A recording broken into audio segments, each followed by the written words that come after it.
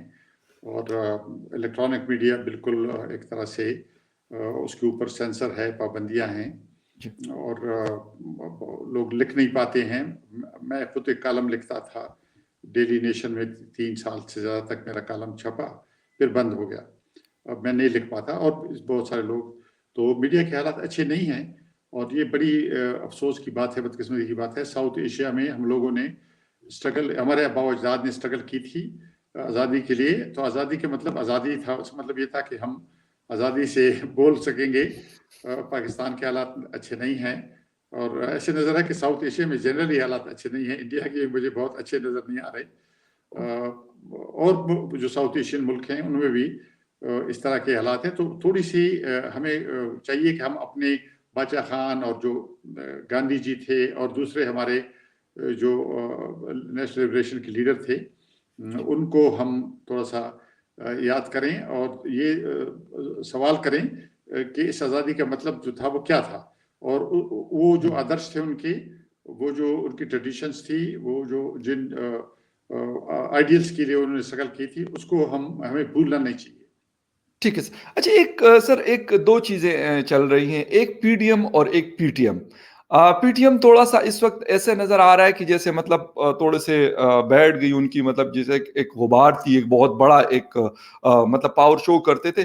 یقیناً ابھی علی وزیر صاحب جیل میں ہیں، اور بھی مطلب یہ چیزیں، کیونکہ آپ نے بڑے سر قریب سے دیکھا، اور آپ سے جو میں نے مختلف جگہوں پہ دیکھا تو آپ موجود ہوتے تھے.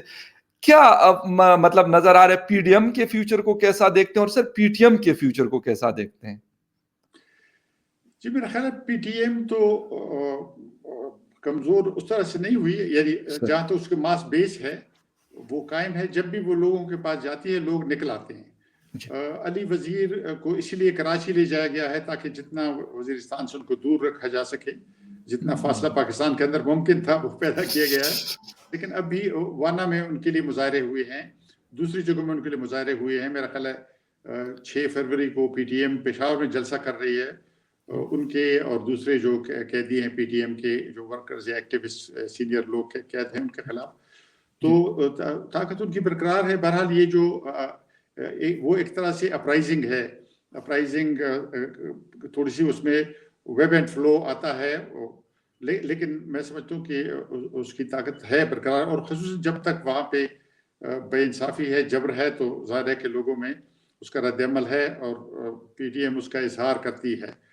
پی ڈی ایم جو پاکستان ڈیموکریٹک موومنٹ ہے، اپوزیشن ہے، اس کی یہ ہے کہ یہ دیکھنے کی بات ہے کہ اس کے اندر اسٹریٹجی پہ کچھ ایسے لگتا ہے کہ اختلاف ہے.